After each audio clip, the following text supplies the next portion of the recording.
అదే RTV app వార్తల్ని క్షణాల్లో చదివే అవకాశం ఉంటుంది. ఒక న్యూస్ పేపర్, ఒక టెలివిజన్ ఛానల్ మీ చేతుల్లో ఎప్పుడు ఉంటాయి. హైదరాబాద్ సెంట్రల్ యూనివర్సిటీకి సంబంధించినటువంటి భూ వివాదం చిలికి గాలివానగా మారింది.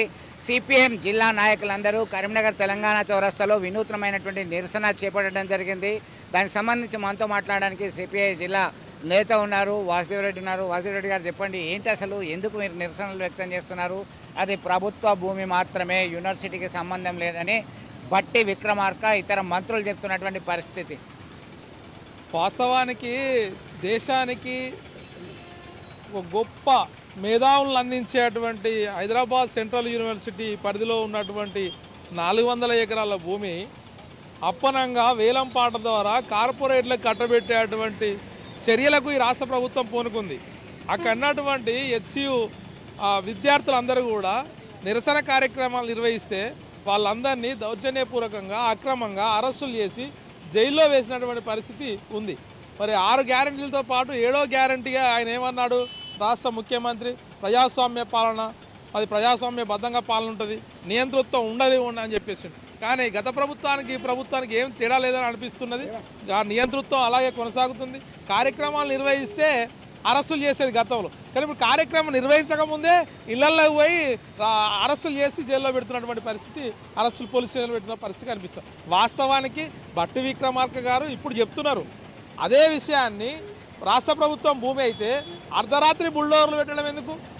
పొద్దునక చేయరాదా? అక్కడటువంటి జింకలు, నెమళ్ళు, అట్లాగే తాబేలు, సరీసృపాలు, మిగతా మూగజీవులన్నీ కూడా సంవత్సరాల కొద్ది అక్కడ బతుకుతున్నటువంటి పర్యావరణ పరిరక్షణ కోసం ఉండాల్సినటువంటి ఈ ప్రభుత్వం పర్యావరణాన్ని దెబ్బతీసే విధంగా ఇట్లా విధ్వంసం సృష్టించేటువంటి పరిస్థితి, ఇది క్షమార్హం కాదు. ఇది రాష్ట్ర ప్రభుత్వానికి తగదు.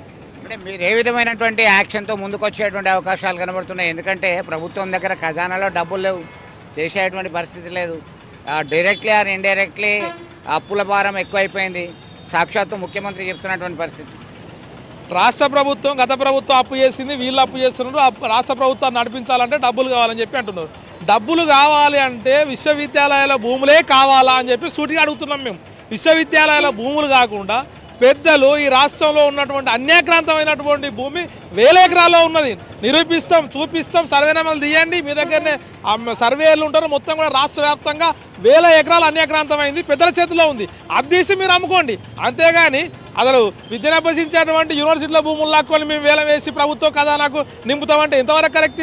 ఇది తప్పుడు విధానం. ఇది అంటే ఏం చేయబోతున్నారు ఫర్దర్? మా పార్టీ సిపిఎం పార్టీ ఈరోజు రాష్ట్ర వ్యాప్తంగా నిరసనలకు పిలిపించింది. నిర్బంధాలను ఆపాలని చెప్పేసి, హెచ్సియు భూములు హెచ్సియుకే ఇవ్వాలని చెప్పేసి, కట్టబెట్టాలని చెప్పేసి, ఇది ఆపకపోతే దశల వారీగా సిపిఎం పోరాటం నిర్వహిస్తుంది. అంతేకాదు సిపిఎం అనుబంధం ఉన్నటువంటి ప్రజా సంఘాలు, ముఖ్యంగా ఎస్ఎఫ్ఐ ఇవాళ మొత్తం కూడా నవీన్ అనే విద్యార్థిని అక్కడ స్కాలర్ను తీసుకుపోయి అక్కడ చట్టబద్ధంగా ఎన్నికైండు. మొన్నటి ఎన్నికల్లో ఆయన ఉపాధ్యక్షునిగా ఉన్నాడు. నవీన్ తీసుకుపోయి సంగారెడ్డి జైల్లో వేసినటువంటి పరిస్థితి ఉంది.